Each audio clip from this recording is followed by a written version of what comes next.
They handcuffed me in my own driveway while my neighbors watched through their curtains, too terrified to help. Two police officers with shiny badges dragged me toward their squad car, screaming about unpaid HOA fines and criminal property destruction. The acrid smell of burnt barbecue sauce mixed with the metallic taste of pure rage as my Saturday cookout became a public humiliation. My 16-year-old daughter, Sage, stood frozen on the porch, tears streaming, watching her dad get arrested like some common thug. The cold steel of handcuffs bit into my wrists as they slammed me against what looked like a real patrol car. Here's the twist that'll blow your mind. I'm Chief Garrett Blackwood, 12 years running this town's police department. These weren't real cops. They were hired actors with costume badges sent by my power-hungry HOA president, who just made the biggest mistake of her life. But I didn't reveal my identity. I played the helpless victim, perfectly. Because sometimes the sweetest revenge is letting criminals dig their own graves. What would you do if fake cops showed up at your door? Tell me where you're watching from. Every neighborhood needs to hear this story. Let me back up and tell you how this war started. 6 months ago, I was Chief Garrett Blackwood, a broken man seeking refuge in Willowbrook Estates, one of those picture-perfect gated communities where even the fire hydrants look like they went to finishing school. I'd moved there after watching cancer steal my wife Marina piece by piece over 18 brutal months. She died clutching real estate magazines, circling houses with trembling hands, planning the retirement we'd never share. I bought this place with her life insurance money, 23 years of marriage reduced to a down payment on her final dream. The only light left was Sage, my 16-year-old daughter, who visited weekends. We bonded in the garage, restoring a 1967 Mustang convertible that Marina had adored. The sweet smell of motor oil mixed with Sage's vanilla perfume, while classic rock bounced off concrete walls. The only moments when breathing didn't feel like drowning. Day 3 in suburban paradise. I discovered I'd moved to hell with a homeowners association. 3 violation notices appeared overnight like parking tickets from Satan. Grass 0.2 in too tall. Mailbox charcoal black instead of midnight black, garbage cans visible for exactly 4 minutes past pickup time. 4 minutes. I timed it with my police stopwatch, convinced someone was pranking the new cop. They weren't. Welcome to Cordelia Pimpton Hayes' empire of engineered misery. Picture a woman who could make a funeral director seem bubbly. 52. Silver hair scraped into a bun tighter than her smile. Shark eyes that appraised your net worth before bothering with hello. Her white Mercedes SUV patrolled our streets like a squad car. Vanity plates screaming rules, one in case anyone forgot who ruled their little corner of suburbia. The toxic bite of paint stripper burned my nostrils as I emergency repainted my mailbox at midnight. Across the street, Cordelia's McMansion blazed under security floods. Her Italian gravel driveway crunching under the boots of her landscaping army, working overtime to maintain suburban perfection. The first real battle erupted at the monthly HOA meeting. I'd politely questioned a $500 fine for unauthorized commercial activity, changing my truck's oil in my own driveway. Mr. Blackwood, her voice could have crystallized vodka. Perhaps you don't grasp property standards here. This isn't some blue-collar neighborhood where people perform automotive maintenance in public. 24 neighbors became fascinated by their shoelaces. I realized these weren't homeowners. They were hostages paying mortgages to their captor. Sweet Mrs. Chen whispered the terrifying truth afterward. Cordelia had systematically destroyed 2 families through foreclosure lawsuits, seizing their homes over fabricated violations. She was operating a legal theft ring with HOA letterhead. I'd bought this house to honor Marina's memory and build new ones with Sage. Instead, I'd purchased prime real estate in Cordelia's personal kingdom of fear. Enhanced enforcement begins immediately, she declared, staring straight through my soul. Some residents require stronger encouragement to maintain our standards. That's when this grieving police chief realized Cordelia Piton Hayes had just made the fatal mistake of threatening the wrong family. Week 2 of living in Cordelia's surveillance state brought daily doses of manufactured hell. Every morning felt like Christmas from Satan. Fresh violation notices tucked under my door like poison pen letters. Car parked, 6 in too far left in my own driveway. $200 fine. Porch light bulbs, 60 watts instead of mandated 40 watts. $300 fine. Garden hose coiled clockwise instead of counterclockwise. And yes, I'm stone cold serious. $500 fine. The bitter irony stung worse than burnt coffee. I'd spend 12-hour shifts dealing with real crime. Armed robberies where families lost everything. Domestic violence calls where lives hung by threads. Then dragged myself home to find parking tickets on my personal F-150 for commercial vehicle storage. Apparently, my truck looked too working-ass for Cordelia's suburban utopia. But Tuesday morning shattered my illusions completely.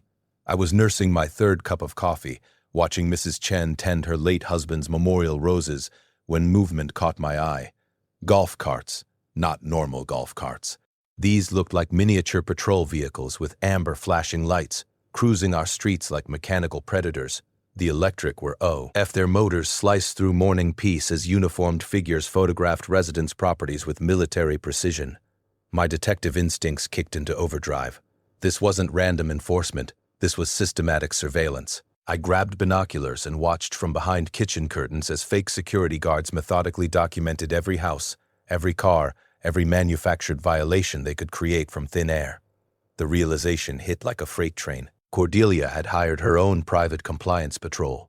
These weren't community volunteers. These were paid enforcers conducting reconnaissance operations on American citizens in their own neighborhood. She'd essentially created her own police force, without badges, training, or legal authority to breathe. Something from my criminal justice training nagged at my memory. Cases involving HOA administrators exceeding their authority, charging illegal fees, operating like pocket dictators. I fired up my laptop and dove into our state's HOA regulations. What I discovered made my detective blood boil like lava. Every violation notice included a $75 processing fee. But when I cross-referenced state statutes, administrative costs were legally capped at actual expenses, typically $1.25. 50 maximum. Cordelia was systematically overcharging residents by 300%, multiplying that theft across hundreds of bogus violations throughout our 200-home community. This wasn't neighborhood management. This was organized financial fraud. Wearing a suburban mask, that weekend, Sage arrived for our sacred Mustang restoration ritual. She immediately noticed my stress lines while we worked on the carburetor. Her 16-year-old hands surprisingly steady holding the flashlight in our oil-scented garage sanctuary. "Dad, why don't you just arrest her?" she asked, wiping grease off her fingers with a shop rag that smelled like her grandfather's old garage. "Can't abuse my position, sweetheart," I explained, showing her how to gap spark plugs properly. Police powers are for actual crimes, not neighborhood squabbles. But my brilliant daughter planted a seed that sprouted immediately. What if she is committing actual crimes? Game changer. Monday morning, I launched my counteroffensive, filed formal complaints with the state attorney general's office regarding financial irregularities, contacted city building permits about Cordelia's golf cart patrol, discovered they were operating without licensing, insurance, or legal authority to issue citations anywhere, especially on public streets. The community began stirring like a sleeping dragon. Mrs. Chen intercepted me at my mailbox Tuesday evening, her elderly voice trembling with barely contained rage. "Chief Blackwood," she whispered, scanning the street like we were planning a jailbreak. "They charged me $2,000 in landscape compliance fees for Harold's Memorial Garden. 40 years we've called this home. And now they want to destroy the roses my husband planted for our anniversary." That conversation gut-punched me into clarity. This wasn't about petty power trips. Cordelia was systematically targeting vulnerable residents who couldn't fight back. The elderly, the grieving, anyone she perceived as easy prey for her sophisticated intimidation operation. But my investigation was triggering her paranoia. Her white Mercedes started materializing at my driveway's end at random intervals. Brief surveillance missions that made the hair on my neck stand up. She knew someone was disrupting her perfect kingdom, but hadn't identified the insurgent. Our neighborhood's peaceful soundtrack transformed into something sinister, the ominous whir of golf cart motors patrolling at dawn, the rustle of citation papers slipping under doors like financial death sentences wrapped in legal language. One thing crystallized like winter ice. Cordelia Peyton Hayes was about to learn that some people don't break under pressure, especially when that person carries real authority and has nothing left to lose except the memory of his wife's final dream. Cordelia's next assault came disguised as community improvement. Week 3 delivered the financial nuclear bomb. Special assessment fees of $1,500 per household for emergency community upgrades. No details, no contractor bids, no explanation. Just 30 days to pay, or watch your home disappear under lien proceedings.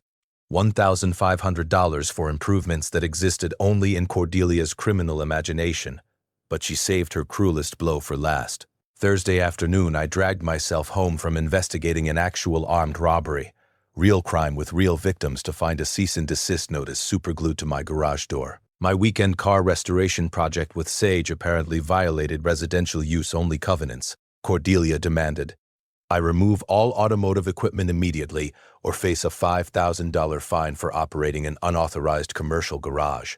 The garage, our sacred space, where Sage and I honored Marina's memory with grease-stained hands and classic rock echoing off concrete walls, where my daughter learned that broken things could be beautiful again, with patience and love. Cordelia wanted to destroy that sanctuary too, standing in that oil-scented garage, surrounded by Marina's favorite tools and Sage's laughter-filled memories. Something inside me shifted from professional interest to personal war. That evening, while reviewing Cordelia's violation photos under harsh fluorescent light, I spotted something that made my detective blood freeze. Reflections in my kitchen window. Telephoto lens reflections captured accidentally in her surveillance shots. This woman was photographing residents through their windows, documenting private moments to manufacture violations like some suburban voyeur. I speed-dialed Detective Riley Thornton, my most trusted officer and part-time private investigator. Riley had 20 years of surveillance experience and a personal hatred for criminals who targeted families. "Chief, you're describing systematic stalking with federal privacy implications," Riley growled after reviewing my evidence. "This isn't HOA enforcement. This is criminal harassment with a legal facade. Want me to help destroy this wannabe dictator?" Riley's expertise transformed my amateur investigation into a professional operation.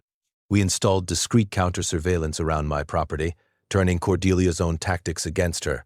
Within 48 hours, we had crystal-clear footage of her telephoto work, criminal privacy violations that would make federal prosecutors salivate. But our real breakthrough came from studying her golf cart patrol's ticket-writing activities. I remembered a case from my rookie patrol days where private security overstepped their authority, thinking uniforms gave them police powers. The pattern was identical. Cordelia's carts were issuing citations on public streets, which only licensed law enforcement could legally do. Every ticket they wrote was impersonating police officers, felony charges that carried serious prison time. My investigation was creating an underground resistance movement. Mrs. Chen, emboldened by seeing someone fight back, introduced me to other victims. Veteran Hank Morrison, fined for displaying his American flag improperly. Apparently, patriotism violated Cordelia's aesthetic standards. Young couple Jasper and Dakota Williams charged $800 because their toddler's sidewalk chalk art was visible from the street. Sidewalk chalk, $800 for a 3-year-old's rainbow drawings. Cordelia's financial warfare reached its crescendo with my latest invoice. $200 in accumulated fines, payable at $400 monthly for 8 months, or immediately in proceedings against the house I'd bought with Marina's life insurance money, the last physical piece of our 23-year love story. That night, breathing in the familiar cocktail of WD-40 and memories, I made the decision that would end this nightmare permanently. Riley helped me install professional-grade hidden cameras, law enforcement quality surveillance that would capture every illegal act in high-definition detail. Within 1 week, we struck evidence gold. Video of Cordelia's patrol illegally entering private driveways, peering through garage windows, photographing personal property without consent, criminal trespassing with intent to harass, felony charges that would stick like superglue in court. I quietly contacted the district attorney's HOA fraud division, specialists I'd collaborated with on previous cases. Their revelation chilled me to the bone. Cordelia's special assessments constituted theft by deception, under state law if funds weren't used as promised. Her entire operation was flirting with organized crime statutes. The mechanical click of telephoto camera shutters became our neighborhood's dawn chorus of terror. Cordelia conducted her stalking sessions at sunrise when decent people were drinking coffee and preparing for honest work. That predatory clicking echoed off houses like a hunter marking prey. But every photograph was another felony charge. Every illegal citation was federal evidence. Every privacy violation was another year added to her eventual prison sentence. Cordelia thought she was terrorizing a broken widower who'd cave under financial pressure. She had no idea she was being methodically hunted by someone who built airtight criminal cases for a living. She was about to learn that grief hadn't weakened me, it had transformed me into something infinitely more dangerous. A patient, furious police chief with nothing left to lose except the promise I'd made to Marina's memory. By week 4, Cordelia realized she wasn't fighting a grieving widower. She was battling organized resistance. Her desperation riled like gasoline-soaked panic as she hired actual private investigators to research every defiant resident hunting for blackmail material with the ruthless efficiency of a political assassin. The personal warfare exploded beyond petty harassment into full-scale character destruction. Official notice arrived via certified mail. My property would be liened within 72 hours unless I paid $4,800 in accumulated fines. That number had mysteriously multiplied through compound penalty clauses buried in legal fine print that would embarrass loan sharks. But here's where Cordelia's arrogance became her fatal miscalculation. When her investigators discovered I was the police chief, any rational criminal would have retreated faster than a vampire from sunrise. Instead, she doubled down with calculated legal warfare that revealed the bottomless depths of her sociopathic ambition. This woman actually believed she could intimidate a cop into submission. Her next move confirmed complete detachment from reality. Cordelia announced compliance hearings for all resistant residents, show trials where her puppet board would play judge, jury, and executioner. She threatened immediate foreclosure proceedings against anyone refusing to grovel before her suburban tribunal. Mrs. Chen's summons arrived the same day as Hank Morrison's and the Williams families. The message blazed crystal clear: submit to public humiliation or watch your homes disappear into Cordelia's legal meat grinder. While she orchestrated her courtroom theater, I was methodically building a federal case that would transform her previous crimes into footnotes. Working through backseat panels with the DA's white-collar division, I uncovered the game-changing truth. Cordelia had been systematically looting HOA accounts for over 2 years. Those emergency assessments weren't funding community improvements. They were flowing like stolen rivers into personal bank accounts she controlled across multiple states. This wasn't neighborhood management. This was organized theft, wrapped in suburban respectability. My federal law enforcement training recognized the pattern immediately from white-collar crime seminars. HOA fraud followed predictable blueprints: manufactured violations, illegal fee structures, embezzled funds, and witness intimidation campaigns. Cordelia was methodically checking every box on the federal prosecution's most wanted list. She'd scheduled my compliance hearing as her grand finale, a public execution designed to decapitate the resistance movement. Her preparation included character assassination files suggesting I was mentally unstable from grief, possibly self-medicating with alcohol. Pure fiction crafted to justify her harassment campaign and destroy my professional reputation. But that Saturday evening, while Sage helped organize evidence in our sacred garage, my brilliant daughter made the discovery that demolished Cordelia's entire house of lies. The familiar blend of motor oil and her vanilla lip gloss filled the air as she methodically sorted violation notices with teenage precision that would have impressed FBI investigators. "Dad, something's seriously wrong here," she said, comparing 3 citations side by side under the harsh fluorescent light. "These violation codes don't exist anywhere in the actual HOA documents." My daughter had just cracked the con of the century. I immediately cross-referenced every violation Cordelia had issued against our community's official governing documents. 60% of her citations referenced complete, lie fabricated rules she'd invented to legitimize her extortion empire. Armed with this revelation, I reviewed my surveillance footage with fresh eyes. Cordelia's enforcement team had escalated from photography to outright burglary, illegally entering residents' backyards to manufacture violations through criminal trespassing. The predatory creak of backyard gates opening at dawn had replaced our neighborhood's peaceful morning soundtrack with the sound of systematic breaking and entering.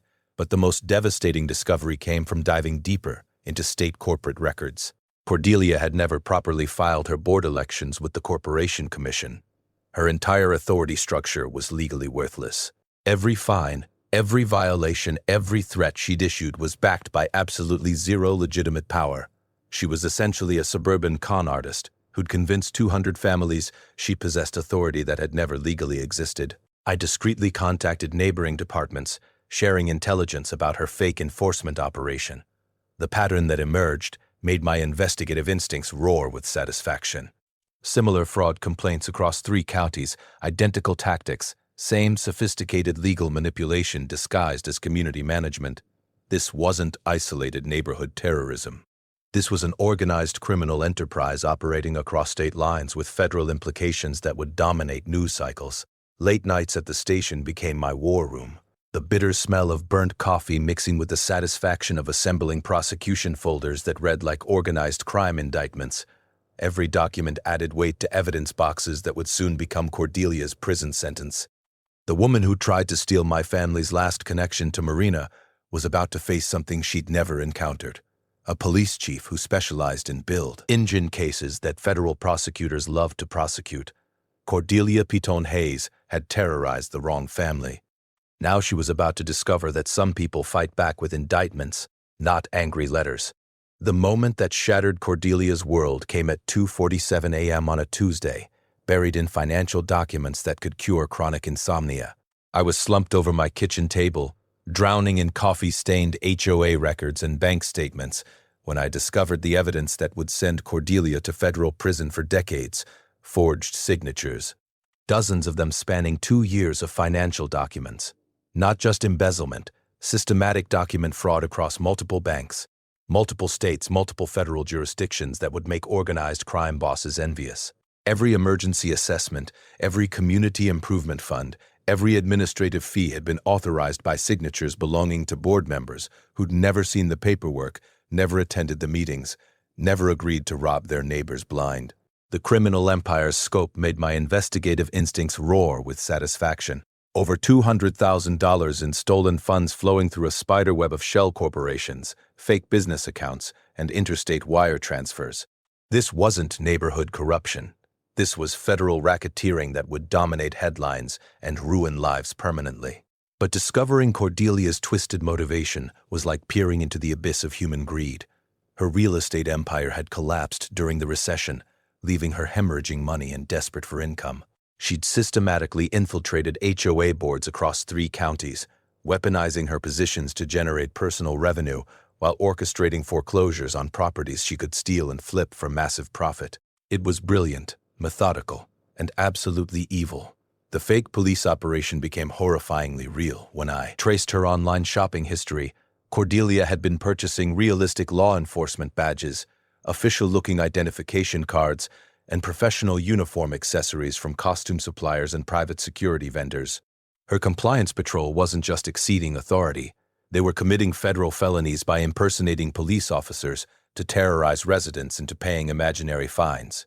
Wire fraud, mail fraud, interstate theft, conspiracy charges, witness intimidation, and federal impersonation of law enforcement. The woman had built herself a legal nightmare, one felony at a time. The district attorney's call made my entire week. FBI White-Collar Crime Division was officially interested. When federal agents start salivating over local HOA cases, you've uncovered something that transcends neighborhood disputes and enters organized crime territory. The revelation that destroyed my remaining faith in humanity came from analyzing property records with fresh eyes. 12 families had lost their homes through Cordelia's systematic document fraud over 3 years. 12 families had watched generational properties vanish because a sociopathic criminal had forged signatures and manufactured violations to steal their most precious possessions. Mrs. Chen's $2,000 landscape compliance fees suddenly crystallized with devastating clarity. This wasn't random harassment. This was calculated, targeting designed to force foreclosure so Cordelia could seize and flip her home for profit. The memorial garden where her late husband had planted anniversary roses was just another asset in Cordelia's theft machine. That evening, as the sweet scent of honeysuckle drifted across Mrs. Chen's porch and Harold's roses swayed in the twilight breeze, she revealed the truth that changed everything. "Chief Blackwood, I need to tell you something important," she said, her voice suddenly sharp with prosecutorial authority. "I'm not just a retired teacher. I spent 30 years as a federal prosecutor specializing in white-collar crime. I've been documenting Cordelia's operation for 8 months, building a case file that would make my former FBI colleagues weep with gratitude. The power shift was seismic. I was no longer a grieving widower defending his family's sanctuary. I was the lead investigator in a major federal criminal enterprise, backed by a retired prosecutor who understood every legal nuance needed to destroy Cordelia's operation permanently. Mrs. Chen's federal expertise, combined with my police authority and evidence-gathering capabilities, created something Cordelia had never encountered: competent opposition that knew exactly how to dismantle criminal organizations using the full weight of federal justice. The woman who tried to steal Marina's final dream and destroy my healing sanctuary was about to discover that some enemies fight back with federal indictments, not strongly worded letters. My garage transformed from weekend sanctuary into federal war room within 48 hours. The same concrete space where Sage and I honored Marina's memory by restoring her beloved Mustang became mission control for dismantling Cordelia's criminal empire. Evidence boards plastered every wall. Financial flowcharts mapped stolen money like a conspiracy thriller, and legal precedents were organized with surgical precision. The sweet smell of motor oil mixed with burnt coffee's bitter bite as Mrs. Chen and I worked 18-hour days building a prosecution case that would make federal attorneys weep with gratitude. Our team assembled like veterans responding to a call for justice. Mrs. Chen brought 30 years of federal prosecution experience and encyclopedic knowledge of white-collar crime statutes. Detective Riley Thornton contributed surveillance expertise and personal hatred for criminals who targeted families. Hank Morrison, our neighborhood veteran, organized community resistance with tactical efficiency learned during 2 overseas deployments. County DA investigator Marcus Webb specialized in financial crimes and had been hunting HOA fraud rings across multiple jurisdictions. The legal trap we designed was beautiful in its lethal simplicity. Let Cordelia escalate to her fake arrest scheme while being monitored by real federal law enforcement. We'd catch her committing multiple felonies on professional surveillance equipment that would destroy her in any courtroom from here to Washington, D.C. Technical preparation consumed our nights. Professional-grade recording devices were strategically hidden throughout my property.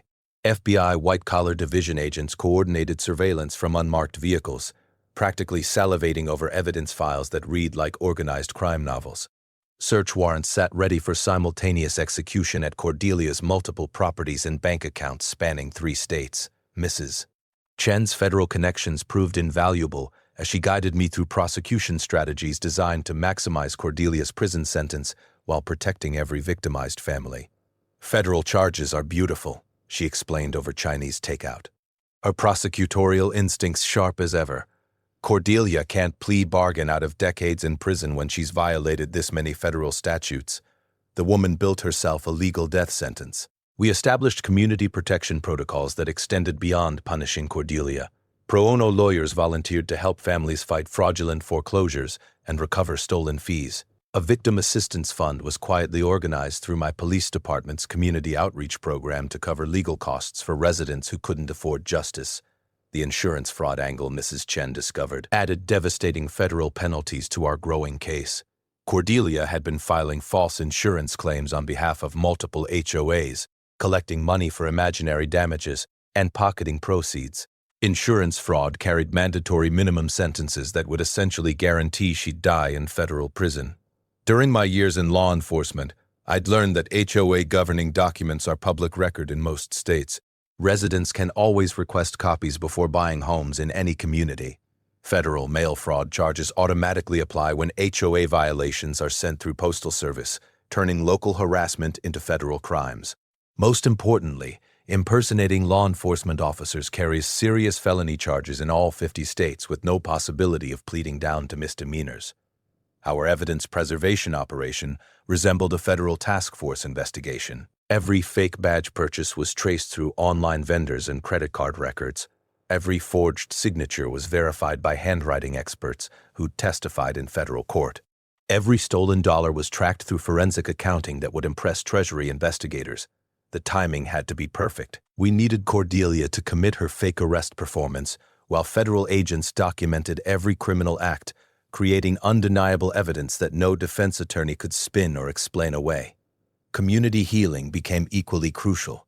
We organized neighborhood meetings to rebuild trust systematically destroyed by years of terror. A block party was planned for after justice was served, something positive to replace the fear that had paralyzed families for too long. My personal motivation crystallized during those late nights, surrounded by evidence that would destroy the woman who tried to steal Marina's final dream. This wasn't just about protecting my family's sanctuary.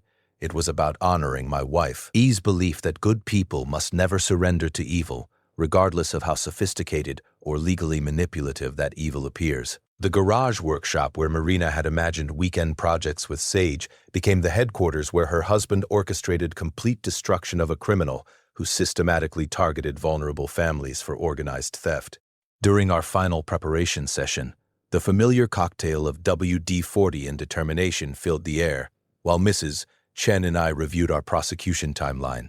Every piece of evidence was chronologically organized, every witness was prepared and ready. Every federal charge was documented with supporting materials that would make conviction absolutely inevitable. The warm yellow light illuminating Marina's dreamed-of workspace now spotlighted legal documents that would deliver justice for 12 families who'd lost their homes to Cordelia's sophisticated theft operation. Cordelia Pete and Hayes believed she was terrorizing isolated victims with no recourse against her legal manipulation.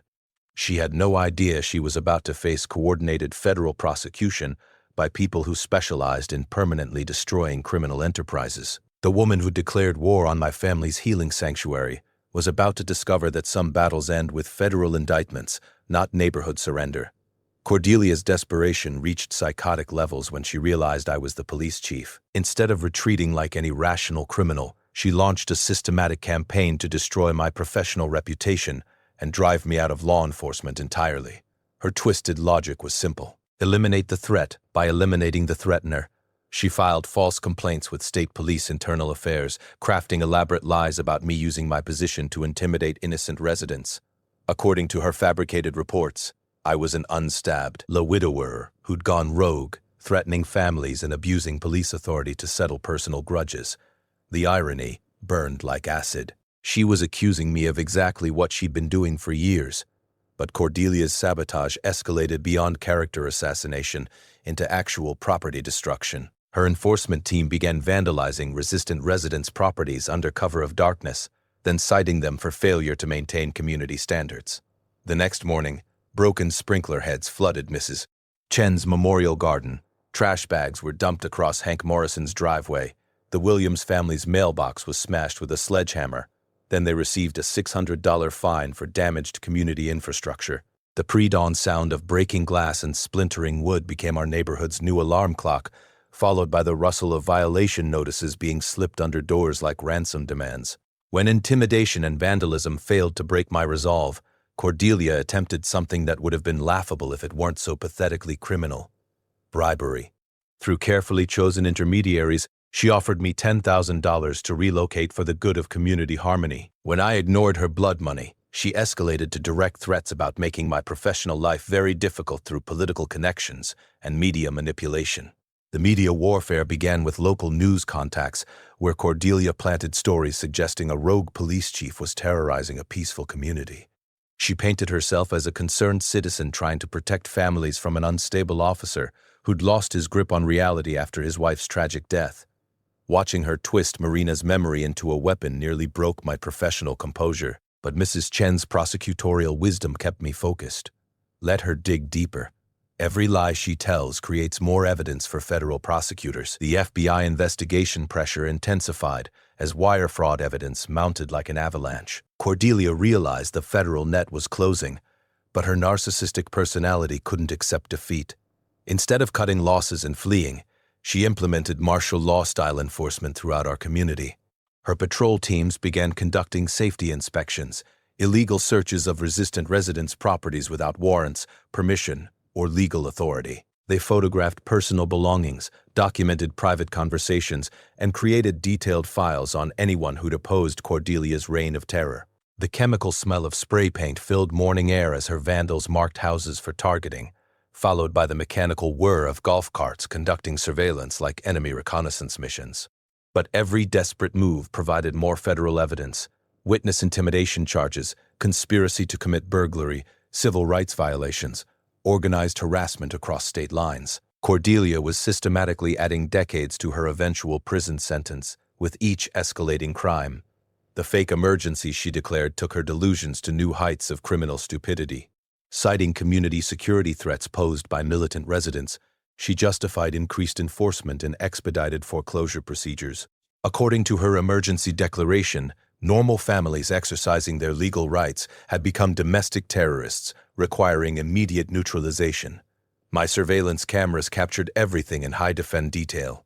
Her patrol teams conducting illegal searches, her vandalism crews destroying property under cover of darkness, her intimidation specialists threatening elderly residents with homelessness if they didn't submit to her authority. Professional protection arrived when my superiors and the mayor reviewed our evidence files. After examining documented proof of Cordelia's systematic criminal enterprise, they issued full department support for my investigation. My professional reputation became bulletproof against her character assassination attempts. The mayor's public statement made headlines. Chief Blackwood has this administration's complete confidence and support in investigating serious criminal activity affecting our community. We commend his professional handling of what appears to be organized fraud disguised as neighborhood management. But Cordelia's final gambit revealed the true depths of her sociopathic desperation. She filed emergency foreclosure proceedings against my house through falsified legal documents, claiming I posed an immediate community safety threat that justified seizing my property without due process. The house Marina and I had chosen together, the sanctuary where Sage learned that broken things could be beautiful again. Cordelia wanted to steal the last physical connection to our family's dreams and sell it for profit like she'd done to 12 other families. That's when federal intervention protocols activated automatically. Attempting to steal a police chief's home through document fraud while under federal investigation qualified as obstruction of justice with witness intimidation enhancements. The sound of Cordelia's world collapsing was deafening and music to my ears. Every photograph she took became evidence of stalking. Every illegal citation became federal mail fraud. Every privacy violation became another year in federal prison. The woman who thought she could intimidate a grieving widower was being systematically destroyed by someone who understood that patience and evidence always defeat desperation and crime. Cordelia's endgame arrived like a badly scripted crime drama, but with real handcuffs and federal consequences. Her final gambit was hiring professional actors with realistic police uniforms to arrest me for multiple community violations and threatening behavior toward residents. She descended so far into criminal delusion that she believed fake cops could intimidate a real police chief into submission. The irony was breathtaking and about to become her legal destruction. Professional coordination transformed my neighborhood into a federal sting operation. Real backup officers positioned themselves invisibly around surrounding houses, body cameras active, federal agents monitoring communications from unmarked surveillance vehicles. Every word, every action, every criminal choice Cordelia made would be documented in courtroom-quality evidence. Mrs. Chen's prosecutorial experience proved invaluable in preparing our witness strategy. Resistant residents received discreet alerts about the fake arrest attempt, ready to provide testimony and video evidence that would devastate any defense attorney foolish enough to represent Cordelia. But the psychological warfare intensified as Cordelia spread malicious rumors designed to isolate me from community support. According to her whisper campaign, I was facing professional investigation, would be fired imminently, and had become mentally unstable from grief. Desperate lies intended to make residents afraid of supporting someone who might not be able to protect them. The financial pressure reached maximum intensity when she filed emergency lien proceedings against 6 resistant households simultaneously.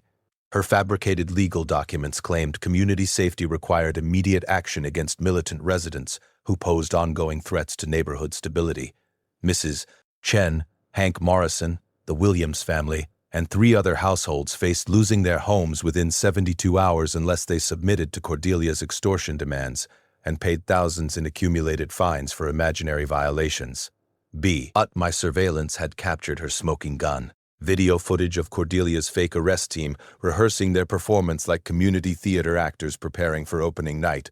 The evidence showed detailed coaching sessions where hired actors practiced badge positioning, handcuffing techniques, and intimidation dialogue designed to terrorize a law enforcement officer. Federal warrant preparation reached completion as evidence filled multiple boxes with enough criminal documentation to prosecute organized crime families.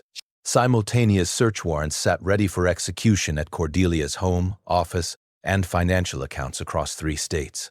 The FBI had never seen HOA fraud evidence this comprehensive or damning. Community protection escalated when several families received anonymous threats promising serious consequences if they continued opposing HOA authority. Clear witness intimidation charges that would add years to sentences while triggering federal civil rights violation statutes. The corporate shell game investigation revealed Cordelia's criminal sophistication. Multiple fake corporations, shell bank accounts scattered across state lines, fraudulent business licenses, and interstate wire transfers that painted a picture of organized financial crime worthy of federal racketeering charges. My professional vindication arrived when State Police Internal Affairs completed their investigation into Cordelia's false complaints. Not only was I completely exonerated, but investigators commended my professional handling of criminal activity while maintaining ethical boundaries throughout a complex investigation. The timing couldn't have been more perfect. Everything converged on the weekend when Sage visited for our usual Mustang restoration session. She would witness her father's complete vindication and the community's liberation from years of systematic terrorists. Friday evening, the sweet smell of honeysuckle mixed with motor oil as Sage and I worked on the Mustang's engine in our garage sanctuary. She didn't know that hidden federal agents surrounded our property, that backup officers monitored every approach, that justice was finally ready to be served. "Dad, you seem different lately," she said, adjusting the carburetor with teenage precision that would have made Marina proud. "More like yourself again." She was right. Fighting for justice had helped me process grief in ways I'd never expected. Protecting our community honored Marina's belief that good people must never surrender to evil, regardless of how sophisticated or legally manipulative that evil appeared. The metallic weight of real handcuffs sat ready in my pocket as backup equipment, while the electric tension of impending justice filled the air like static before a thunderstorm. The distant hum of unmarked federal surveillance vehicles provided a soundtrack of preparation that sang like a choir of inevitable consequences. Saturday morning would bring Cordelia's fake arrest performance and her real arrest for federal crimes that would destroy her life as completely as she'd tried to destroy ours. The woman who'd terrorized vulnerable families for years was about to discover that some people fight back with federal prosecutors, professional law enforcement, and evidence that no defense attorney could challenge. Cordelia Peton Hayes had picked the wrong neighborhood, targeted the wrong family, and chosen the wrong enemy for her criminal enterprise. Now she was about to pay the full price for every choice she had made. Saturday afternoon arrived with the kind of perfect weather that made backyard barbecues feel sacred. Sage and I were grilling burgers on our patio, the familiar sizzle of meat mixing with her teenage chatter about college applications when two uniformed Med officers marched up our driveway like they owned the place. Chief Garrett Blackwood, the lead actor, wore sergeant stripes that looked authentic enough to fool civilians. His partner carried plastic handcuffs and what appeared to be official arrest warrants. "You need to come with us immediately." The performance was almost impressive. They cited multiple HOA violations, criminal property destruction, and official misconduct in the performance of your duties. According to their fabricated paperwork, I was under arrest for using my position to intimidate innocent residents. Sage froze beside the grill, spatula in hand, watching her father face what looked like professional destruction. The terror in her 16-year-old eyes nearly broke my resolve to play the helpless victim. "There must be some mistake," I said, hands raised in apparent submission while my hidden backup recorded every word. "I'm just trying to enjoy a cookout with my daughter." "No mistake, sir. You're coming with us now." That's when neighborhood windows filled with faces, residents emerging from hiding spots as planned. Phones filming the encounter that would soon dominate social media and news cycles. Mrs. Chen live-streamed from her porch, preserving evidence while building public outrage. The fake officers produced their plastic handcuffs with theatrical authority, clearly enjoying their power trip over someone they believed was just another victim of Cordelia's system. The cold plastic bit into my wrists as they began their arrest performance. "Dad," Sage's voice cracked with fear and fury. "This is insane." Perfect timing. I gave my signal, touching my ear like I was adjusting a hearing aid, and the world exploded into real law enforcement action. Detective Riley Thornton emerged from behind our neighbor's SUV, weapon drawn and badge displayed. "Police, nobody move." Two uniformed officers materialized from concealment positions surrounding the fake cops who suddenly looked like deer in headlights. But the real show started when Cordelia's white Mercedes screeched into view, expecting to witness my public humiliation. Instead, she drove straight into a federal takedown operation, featuring more badges than a law enforcement convention. FBI agent Sarah Martinez stepped into the driveway like justice personified, federal credentials gleaming in afternoon sunlight. Cordelia Piton Hayes, you're under arrest for federal wire fraud, conspiracy to commit theft, impersonation of law enforcement officers, and organized financial crimes. The look on Cordelia's face was priceless, pure shock, transitioning to desperate calculation as she realized her entire criminal empire was collapsing in real time. "Wait," she stammered. "This is just a neighborhood dispute. These people are—" "Ma'am, you have the right to remain silent," I interrupted, producing my real badge and displaying it for the growing crowd of witnesses. "I'm Chief Garrett Blackwood, and you've just committed multiple federal felonies in front of enough law enforcement to staff a small army." The neighborhood erupted like New Year's Eve crossed with the 4th of July. Residents who'd suffered under Cordelia's reign of terror emerged, cheering from houses where they'd hidden for years. Someone popped champagne. Mrs. Chen raised her live stream phone higher, broadcasting justice to the world. "This is impossible," Cordelia whispered as federal agents snapped real handcuffs onto her wrists. "I run this community. I have authority here." "Actually, Mrs. Chen called from her porch, her prosecutor voice carrying across the crowd. "You never filed proper board elections. Your authority never legally existed." Local news crews arrived exactly on schedule, capturing Cordelia's perp walk and interviewing residents about years of systematic harassment and financial fraud. The story would lead every newscast and dominate social media for weeks. Federal agents executed simultaneous search warrants at Cordelia's multiple properties, discovering $180,000 in stolen HOA funds, fake badge manufacturing equipment, and files documenting organized fraud across multiple counties. Her fake officers and patrol team members were arrested in coordinated operations that stretched across 3 jurisdictions. But the moment that made everything worthwhile came when Sage threw her arms around me, tears of pride mixing with relief. "Dad, that was amazing. Mom would be so proud." She was right. Marina's belief that good people must fight evil had guided every decision, every investigation, every patient moment of building an airtight case that would protect families for years to come. My police department colleagues arrived to offer congratulations and professional recognition. The mayor announced a formal commendation for protecting the community while maintaining ethical standards throughout a complex investigation. The block party that erupted spontaneously felt like Liberation Day. Residents realized they were finally free from years of harassment, financial extortion, and systematic fear that had poisoned their own neighborhood. Cordelia's last words as federal agents loaded her into their vehicle were almost poetic. "This can't be happening. I had everything under control, but control based on lies, theft, and intimidation never lasts when it faces truth, evidence, and real justice." 8 months later, justice was served with the kind of satisfying finality that makes you believe the system actually works sometimes. Cordelia received 8 years in federal prison, ordered to pay $340,000 in restitution to victims, and banned from serving on any HOA board for life. All fraudulent foreclosures were reversed, and 12 families recovered their stolen homes. The courtroom was packed with residents she'd terrorized, watching their tormentor finally face consequences for years of systematic theft and harassment. Mrs. Chen sat in the front row, her federal prosecutor instincts satisfied by watching justice delivered with maximum legal impact. Willowbrook Estates underwent complete transformation. The old HOA dissolved faster than sugar and rain, replaced by a democratically elected board with transparent financial management and reasonable rules that actually improved community life. Mrs. Chen was unanimously elected president, bringing federal-level accountability to neighborhood governance. The healing in our community was remarkable to witness. Families who'd lived in fear for years began talking to neighbors again, organizing block parties, letting children play freely without worrying about violation notices. The sound of laughter replaced the ominous whir of golf cart enforcement patrols. My personal growth surprised everyone, especially myself. Fighting for justice had helped me process Marina's death in ways grief counseling never accomplished. Protecting our community's families honored her memory while teaching me that healing comes through service, not isolation. "Dad, you're different now," Sage told me during one of our weekend garage sessions. "Stronger somehow. Mom would be proud of how you protected everyone's home the way you protected ours." She was absolutely right.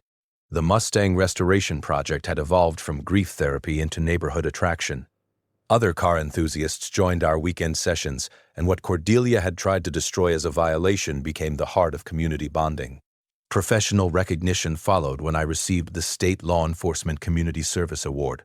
The FBI invited me to consult on HOA fraud investigations nationwide.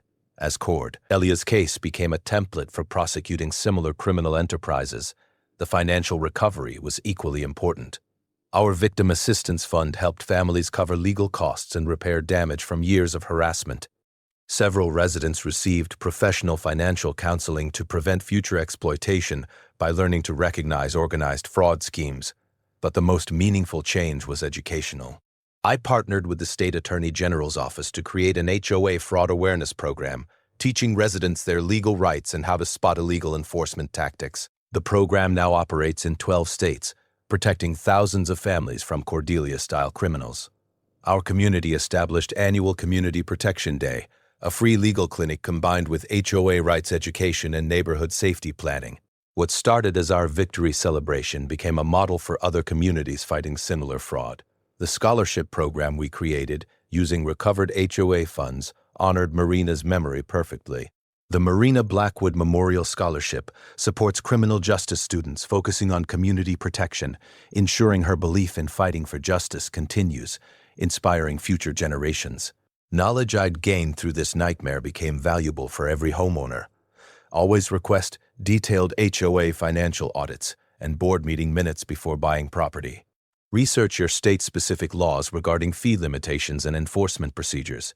Many HOAs operate beyond their legal authority because residents don't know their rights. Most importantly, document everything and never face HOA disputes alone. Organized resistance is infinitely more effective than individual complaints.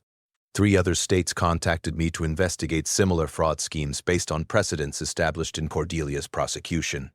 Her criminal enterprise had inspired copycat operations that federal authorities were now systematically dismantling using our evidence-gathering techniques. The personal healing was the greatest victory.